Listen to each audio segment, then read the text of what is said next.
Bienvenue dans cette table ronde Demain tous influenceurs. À l'instar du premier WIF, l'influence est un thème central aujourd'hui. Nous allons aujourd'hui aborder la question de l'influence en tant que métier, avec les macro-influenceurs, les micro-influenceurs et l'évolution de ce métier, ainsi que le rapport à l'éthique des influenceurs. Donc aujourd'hui, nous allons avoir Agathe, Thibaut et Romain. Pourriez-vous vous présenter? Agathe peut-être?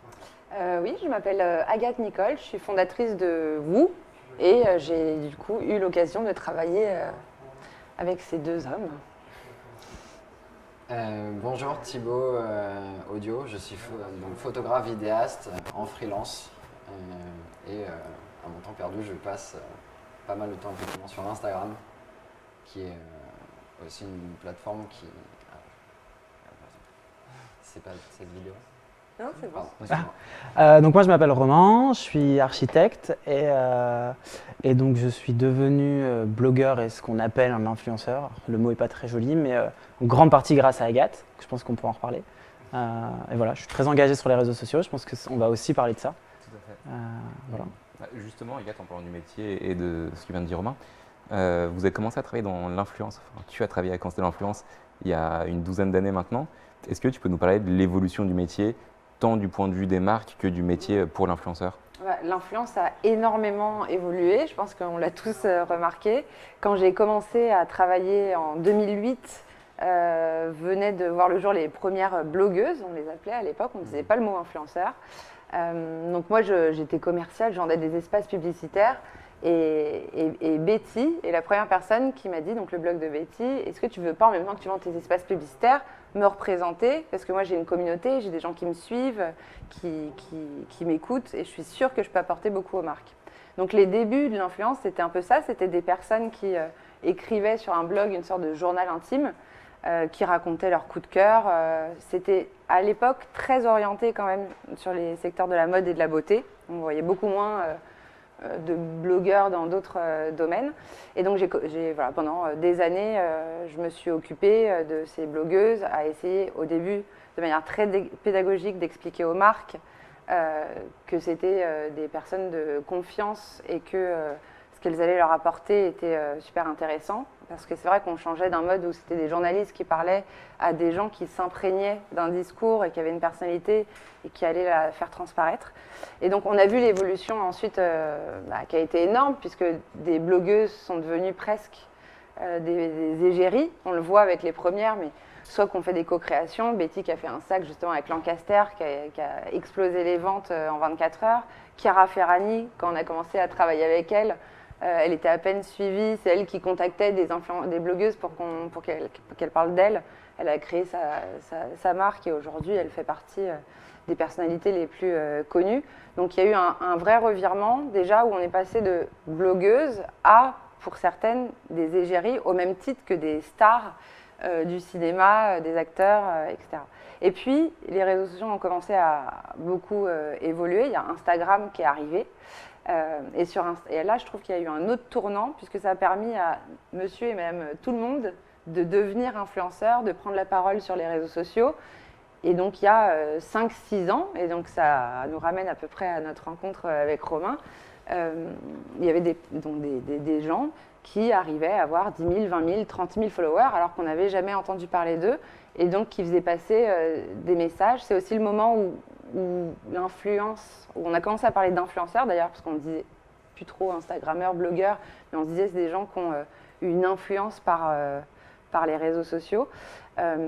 Et donc à ce moment-là, on a vu le jour d'autres sortes d'influenceurs, puisque les micro-influenceurs ont commencé à intéresser le monde.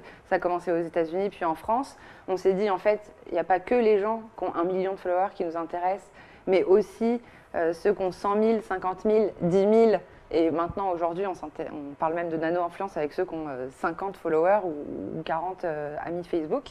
Donc voilà, l'influence est plus réservée juste à des professionnels. Donc déjà, la première chose c'est que ça s'est professionnalisé. Il y a des métiers d'influenceurs, des métiers d'agence d'influence, des métiers chez les marques de responsables, influence, etc. Ce qui n'existait pas du tout il y a une dizaine d'années. Et aussi, les réseaux sociaux ont permis à plein de gens de devenir des leaders d'opinion dans leur communauté, qu'elle soit petite, moyenne, grande. Donc c'est super intéressant de voir toute cette professionnalisation pendant ces 10 dernières années. D'accord, donc deux phénomènes. D'une part, une professionnalisation du métier et d'autre part, une sorte de popularisation du métier pour rendre accessible à tous avec l'apparition de nouveaux acteurs comme les micro-influenceurs et les non-influenceurs. Justement, à ce propos, Thibaut, est-ce que tu te considères comme influenceur et comment tu as commencé, comment tu t'es lancé sur les réseaux sociaux, sur Instagram? Alors moi j'ai un parcours un peu plus atypique, donc j'ai vécu 2 ans en Chine et je m'étais dit j'avais vraiment envie quand je suis revenu de créer un lien avec mon petit frère et de faire des photos ensemble parce que ça faisait longtemps qu'on ne s'était pas vus et je m'étais dit ça pourrait être un bon moyen qu'on puisse se rapprocher. Et justement, quand je suis revenu et qu'avec mon frère on a commencé à faire pas mal de photos, on s'est dit ça serait cool de le mettre sur les réseaux, d'en faire quelque chose. Et petit à petit, on a vu qu'il y avait une communauté qui se créait, on avait des gens qui étaient de plus en plus intéressés on était plus sur du fashion. On prenait nos photos avec un téléphone portable, donc un peu comme monsieur et madame tout le monde. On avait un vieil iPhone pourri et en fait petit à petit, à force d'y aller tous les jours enfin pas tous les jours, on y allait peut-être 2-3 fois par semaine, et on a créé un lien où c'était vraiment notre moment de réunion. On prenait... Pardon, excusez-moi. Ouais, le lien avec votre communauté. Ouais, voilà, il y avait un lien et c'est comme ça en fait que j'ai eu mon attrait pour la photo qui est arrivé et j'ai commencé à faire de plus en plus de photos même professionnelles et on voit en fait mon feed qui évolue petit à petit de simplement des photos faites avec mon téléphone jusqu'à maintenant avec un appareil pro et c'est ça qui est intéressant, c'est qu'avant c'était effectivement une star qui était un influenceur et après il y a eu les plus gros influenceurs et il y a eu des marques qui ont commencé à m'approcher qui s'intéressaient justement à cette niche qui était la nôtre et avec mon frère et moi et du coup c'était vraiment super cool parce qu'on n'avait pas une très grosse communauté mais on a intéressé les marques et les marques étaient contentes aussi de travailler parce que finalement ils voyaient que on avait vraiment quelque chose à dire et les gens étaient proches de nous. Ils disaient ok, par exemple il achète ce produit ou il parle de ce produit parce qu'il s'en sert. Et c'est ça aujourd'hui les marques qui m'approchent. Par exemple la dernière fois c'était pour un laptop, ils m'ont contacté et directement je l'ai utilisé et je l'utilise aujourd'hui. Et quand j'en parle, j'ai fait des photos pour ce produit, je l'ai mis en avant, mais il y a aussi ce côté où ma communauté, elle a réagi derrière, elle m'a dit « Ah, tu penses que ça serait intéressant peut-être que je me l'achète aussi, tout ça ?» Parce que je suis suivi aujourd'hui par des gens qui font de la photo et de la vidéo. Et du coup, cette niche qui est de plus en plus grande, qui intéresse de plus en plus de monde, et elle est aussi, je la partage aussi avec d'autres personnes. Et c'est ça qui est cool, c'est que avant effectivement il y avait peut-être que les blogueuses fashion, maintenant n'importe qui dans n'importe quel domaine, il peut se faire connaître et il peut partager sa passion avec quelqu'un d'autre. Et je trouve ça, même je pourrais être au fin fond de ma maison de campagne et avoir une passion, je pourrais la partager et aujourd'hui me faire repérer par d'autres personnes. Et du coup, la partager avec d'autres personnes qui se reconnaîtraient en mon travail, sur mes réseaux. Et je pense que c'est la beauté des réseaux aujourd'hui. Voilà. Donc une réelle authenticité, une proximité avec ta communauté. C'est ça. Et le fait de pouvoir s'associer avec des semblables, ou en tout cas créer une réelle communauté de gens qui te ressemblent. Là-dessus, il y a un point qui m'interpelle et qui est assez intéressant, je pense. Romain, toi, tu as 125 000 abonnés aujourd'hui sur Instagram, donc tu as une très grosse communauté. Et pourtant, malgré tout, tu as décidé une fois que tu étais influenceur à temps plein, tu as décidé de revenir à tes premiers amours et à créer une agence d'architecture pour avoir un équilibre.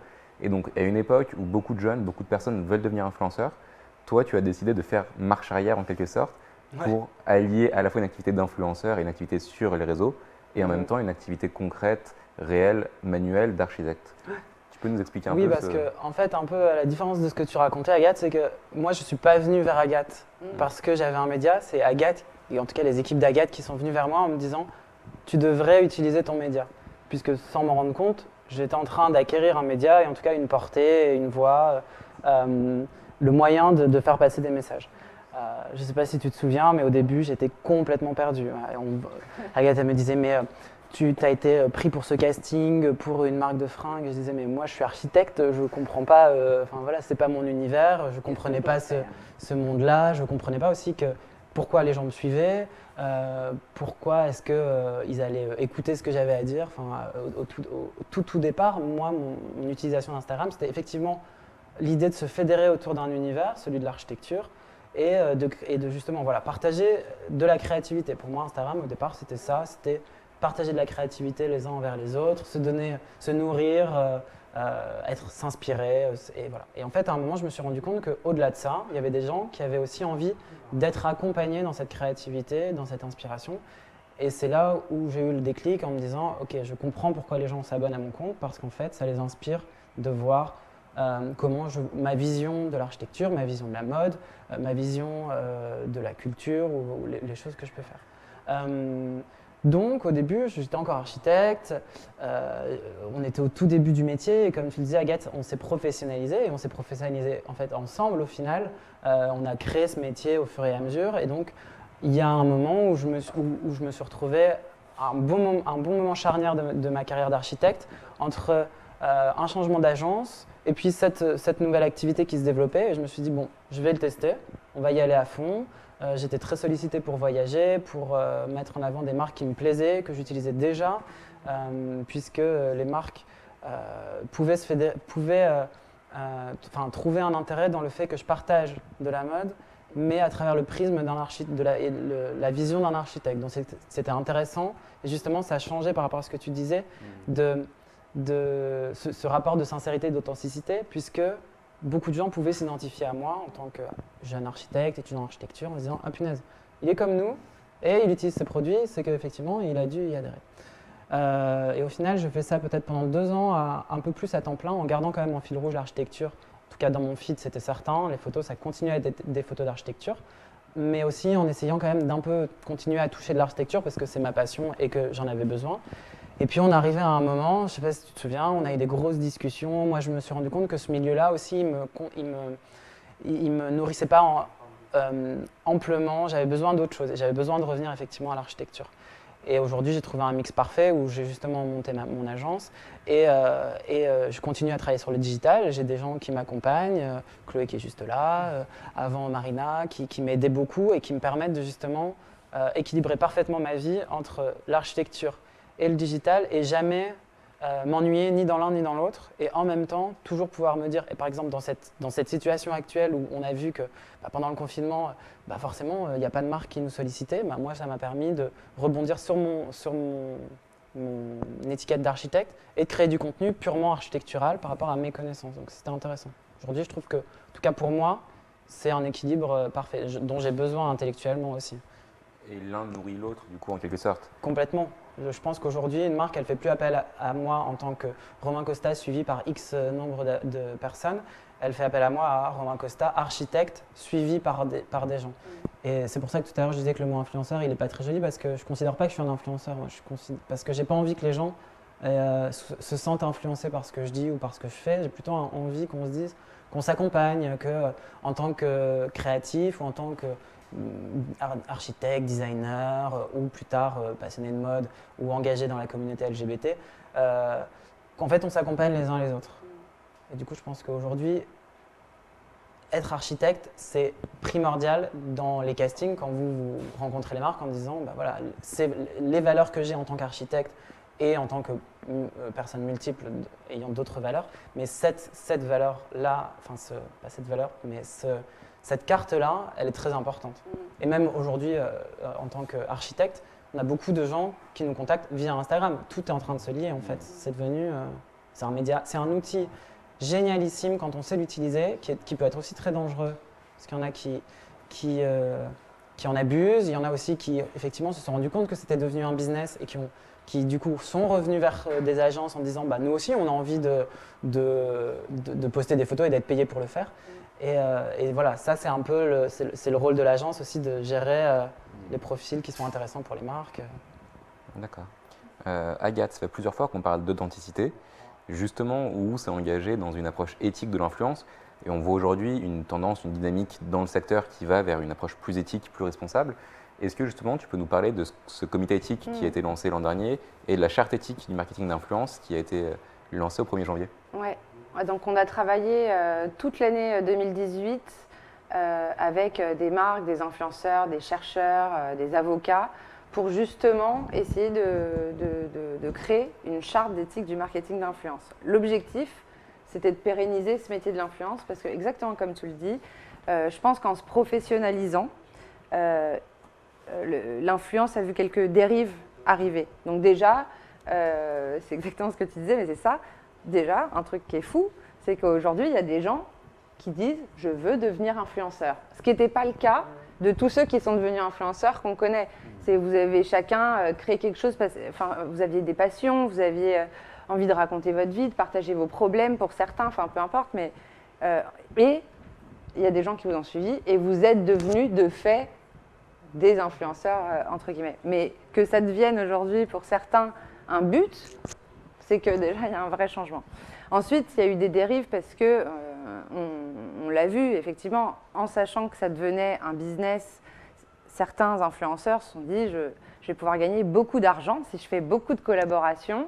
Et donc du coup, il y a eu un moment où tout le monde acceptait tout, ou pour des gens extérieurs, je pense que ces gens avaient l'impression que les influenceurs, attention, en fait c'est certains, mais certains faisaient que des gens extérieurs avaient l'impression que tous les influenceurs n'étaient pas authentiques, que c'était des machines à pub, que c'était devenu des... Donc voilà, et puis il y a eu des dérives aussi dans la légitimité. Certains influenceurs ont commencé à inciter leur communauté à parler de produits. Tu en parlais ce matin avec Nabila qui a incité à acheter du Bitcoin. Donc là, on se rendait compte à un moment, les médias ont commencé à dire la fin de l'influence, il y a eu des gros titres, etc. Dans tous les cas, effectivement, je pense qu'on était plusieurs à se dire que c'est dommage parce que pour le coup, nous on y croit, à ces créateurs de contenu. Moi je crois énormément à tous les avantages des réseaux sociaux aussi. Ça permet à des gens de s'identifier à des personnalités qui leur ressemblent, à combattre certaines causes. Enfin, l'influence, ce n'est pas que des produits, c'est vraiment...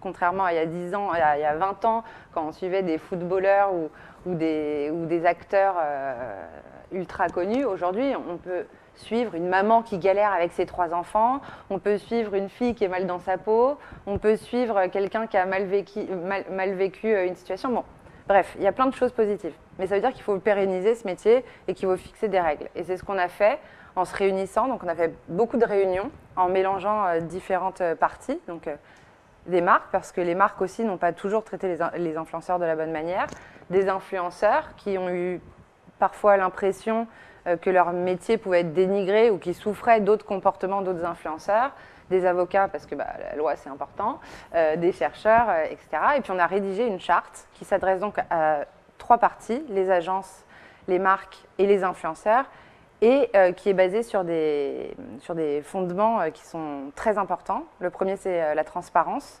Donc pour un influenceur, la transparence, ça va être d'indiquer quand son post est sponsorisé. Pour une marque, ça va être d'être franc sur ses objectifs et ce qu'elle attend de l'influenceur. Ça va être une transparence budgétaire pour les agences. Tu prends combien comme com et quel est ton rôle là-dedans. Le deuxième, c'est la légitimité. Les influenceurs, effectivement, c'est super important qu'ils parlent de produits dont ils sont légitimes pour en parler, parce que tu ne peux pas parler d'un produit minceur si tu n'as aucune expérience là-dedans. Tu ne peux pas parler de Bitcoin si tu n'es pas dans la finance, ou en tout cas te renseigner vraiment sur ces produits, tester les produits avant d'en parler, plein de choses qui n'étaient pas forcément faites, qui sont là écrites dans une charte. L'authenticité qui est super importante, avoir un moment pareil.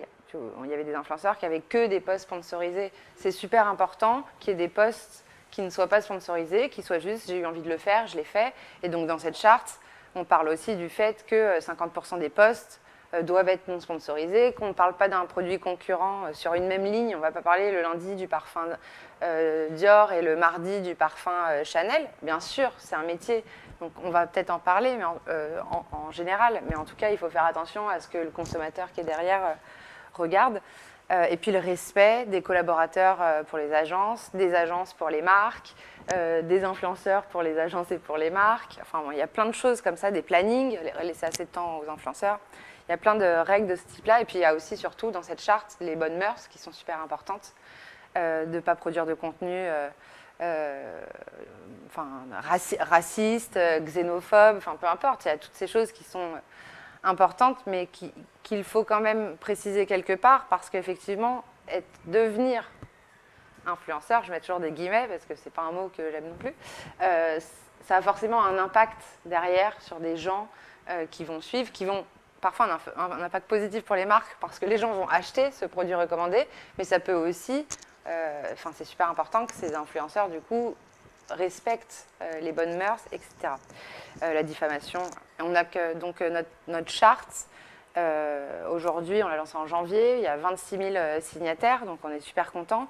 On a créé une association derrière qui va aller plus loin. On parle d'environnement, donc privilégier le train plutôt que l'avion.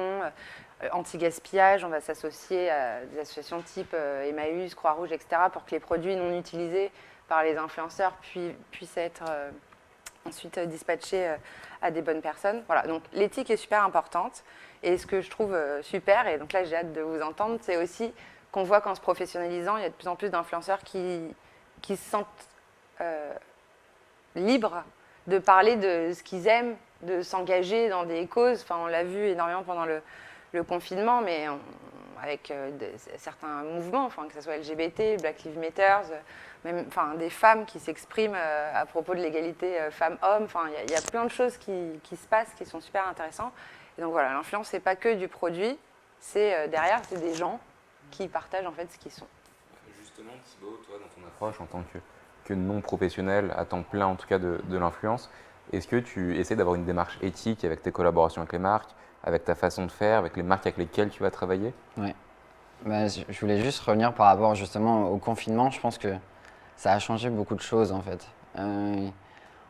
Justement, les influenceurs qui faisaient de l'influence pour faire de l'influence, ils se sont retrouvés à pas faire forcément de partenariat et du coup, ils n'avaient pas de contenu à créer. Et je pense que les gens qui se sont démarqués, c'est les gens qui avaient une spécialité. Du coup, par exemple, l'architecture, voilà, toi, tu as pu te recentrer là-dessus. Et les gens, ils te suivent aussi vraiment pour ça. Et moi, les gens, ils me suivent pas par rapport forcément à un produit que je propose, c'est par rapport aussi aux vidéos que je fais. Et je pense que c'est super important d'avoir sa spécialité. Et le monde de l'influence change par rapport à ce qui s'est passé avec le Covid. Et Si je peux juste... oui, bien sûr. Je pense pas qu'il y ait forcément besoin d'une spécialité parce qu'on a vu aussi des profils qui n'avaient pas forcément de spécialité particulièrement, mais en tout cas qui prenaient la parole d'une autre manière. Et c'était aussi hyper intéressant de voir que c'était une belle prise de parole, que ça leur permettait aussi de dégager du temps pour prendre cette parole-là. Il n'y avait pas forcément de spécialité. Je dirais pas qu'il faut être quelque chose d'autre pour devenir un bon influenceur, parce que je pense qu'il y en a qui sont à temps plein ce qu'on appelle un influenceur ou une blogueuse ou un blogueur. Ouais. Mais en tout cas, de mieux prendre la parole ou de bien prendre la parole. Ouais. Ils ont pris le temps d'être plus authentiques peut-être et d'être plus eux-mêmes. Il n'y avait plus forcément que des marques derrière. Tu disais, cette liberté en fait de ne pas avoir derrière une marque qui impose quelque chose et du coup de reprendre un peu cet espace, de reprendre leurs médias aussi à bras le corps et de se dire en fait oui, à la base on est là pour partager des choses. Ouais, non, c'est tellement important justement d'utiliser sa communauté à des fins. Par exemple, pendant le Covid, avec ma copine, elle a une marque qui s'appelle Minimi Paris et elle fait tout ce qui est upcycling, recyclage de vêtements. Et pendant le Covid, son atelier a dû fermer physiquement et on s'est mis à faire en fait des masques qu'elle a cousus pour les hôpitaux. Et on a utilisé justement les réseaux pour communiquer et justement envoyer ces masques aux personnes qui avaient justement le plus besoin. Donc c'était souvent les infirmiers, le personnel hospitalier. Et c'était tellement important d'utiliser, je pense, à ce moment-là, cette communauté pour pouvoir faire passer un message. Et pour moi, un bon influenceur, c'est quelqu'un qui est capable aussi de transformer par exemple sa communauté actuelle, par exemple moi qui étais dans la vidéo, et de dire ok, maintenant on a un but, il faut aider justement le personnel hospitalier pendant le Covid Et voilà, c'est pas parce que je peux plus faire de tournage en ce moment que je dois rester à pas faire de contenu et justement l'utiliser à bon escient. Donc voilà, ça c'était sur tout le côté éthique et je pense que c'est important en tant que nano-influenceur de rester très transparent avec sa communauté. Les gens nous... Tout, pas nano, tout le monde, je pense. Ouais. Ouais. Mais je veux dire, c'est primordial pour moi. c'est vrai que la plupart des, on va dire, des gros influenceurs, ils ont un peu moins de trust que les plus petits influenceurs parce qu'on a peut-être moins cette pression et on est un peu plus, on poste un peu plus facilement ce qu'on veut.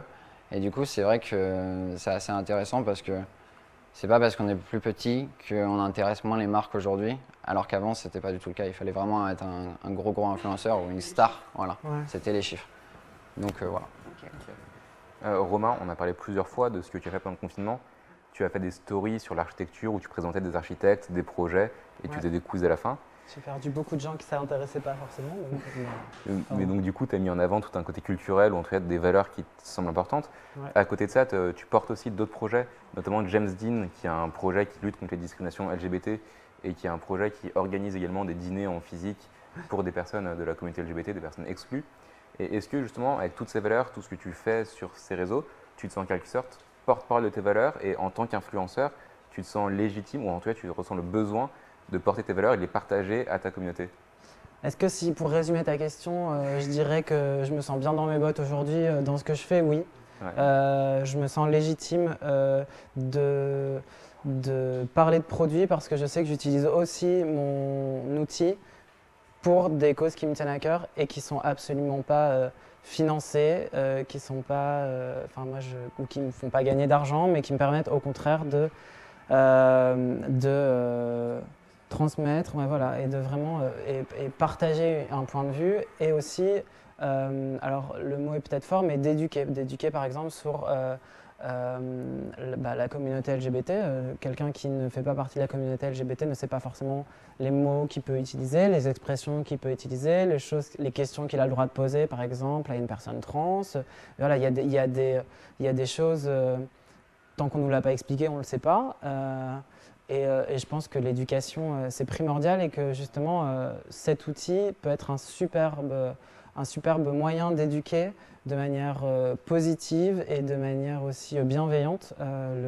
Il y a un compte Instagram pour James Dean et l'idée, c'est de mettre en avant mes abonnés LGBT puisque, je pense que tout le monde le sait, la communauté LGBT est souvent invisibilisée.